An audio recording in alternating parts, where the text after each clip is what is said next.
Bien, on vient d'avoir des nouvelles des négociations qui ont lieu actuellement au MEDEF, comme toujours au MEDEF. Première loi 35 heures a été votée, il fallait l'appliquer. Moi j'ai été contre. J'ai milité fort contre cette loi que je trouvais aberrante. J'ai même créé des associations, mais la loi a été votée, nous sommes démocrates, il fallait, je suis démocrate, il fallait donner un outil aux entreprises et notamment permettre aux entreprises de s'adapter et de travailler dans ces conditions-là. Dans le textile, le syndicat, enfin, un des syndicats les plus importants, qui joue le rôle des plus importants avec la CFDT, c'est la CGT. Donc il n'était pas possible d'imaginer dans notre industrie, c'était vraiment le cas concret qu'il y avait à régler, pas possible de faire un accord sans la CGT, et bien sûr sans la CFDT. La question est simple. Est-ce qu'on peut trouver un accord sur les 35 heures qui soit une avancée réelle pour les salariés et qui ne tue pas les entreprises? Voilà la vraie question. À partir de là, si on est d'accord sur les deux choses, les deux interlocuteurs doivent prendre à part égale les deux choses.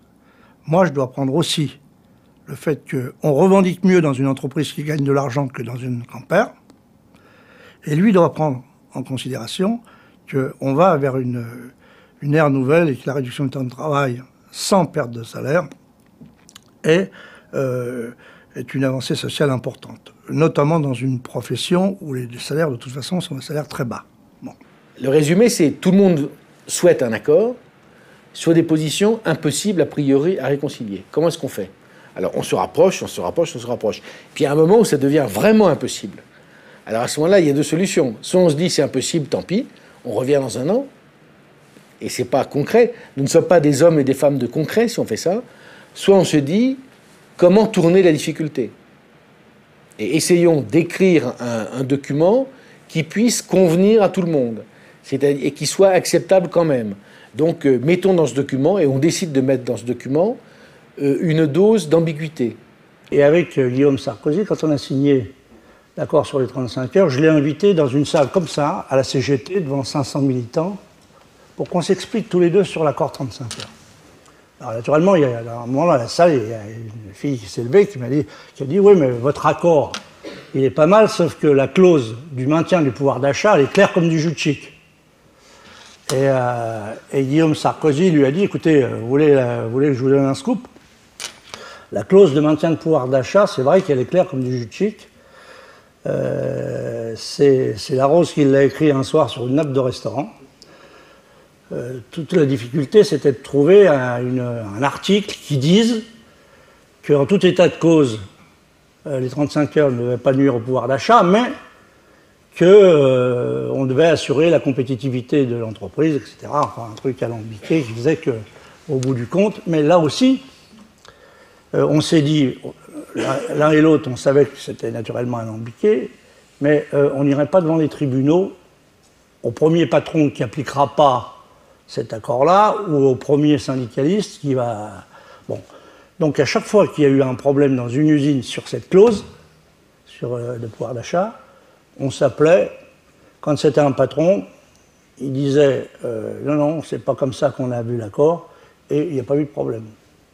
La loi du 13 juin 1998, dite d'orientation et d'incitation relative à la réduction du temps de travail, appelait, en son article 2, les organisations syndicales à négocier les modalités de la réduction effective du temps de travail selon les situations respectives des branches et des entreprises. Plus d'une centaine de branches et un nombre non négligeable d'entreprises ont joué le jeu sans d'ailleurs en connaître les règles, puisqu'elles ignoraient le sort qui serait réservé au SMIC, aux heures supplémentaires, aux cadres, etc. Ces accords conclus doivent s'appliquer dès lors qu'ils ne sont pas contraires au principe de l'ordre public social absolu. Vous n'avez eu d'ailleurs de cesse, Madame de ministre, de répéter que vous vouliez respecter les accords signés. Mais il y a les discours et il y a les actes. Vous nous rétorquez que les partenaires sociaux qui sont parvenus une première fois à un accord n'auront après tout qu'à se remettre autour d'une table pour négocier les points non conformes à votre dispositif. À qui voulez-vous sérieusement faire croire cela ? Que restera-t-il à négocier puisque, par cette seconde loi, vous aurez déjà fixé toutes les règles. Bien souvent, les représentants des salariés avaient accepté un contingent d'heures supplémentaires ou un nombre annuel d'heures supérieur à ce que vous prévoyez dans votre projet en compensation d'un maintien du niveau du salaire ou d'un autre avantage. C'est ce qu'on avait appelé à l'époque les accords gagnant-gagnant. Avec votre méthode et votre conception pour le moins autoritaire de la négociation, vous vous apprêtez donc à remettre par cette loi en cause ces accords. Je le répète, ceci est à la fois, à notre avis, dangereux et irresponsable. Dangereux car chaque accord signé par les partenaires sociaux était le fruit d'un équilibre entre l'intérêt des entreprises, leurs possibilités, leurs contraintes, mais aussi l'intérêt des salariés.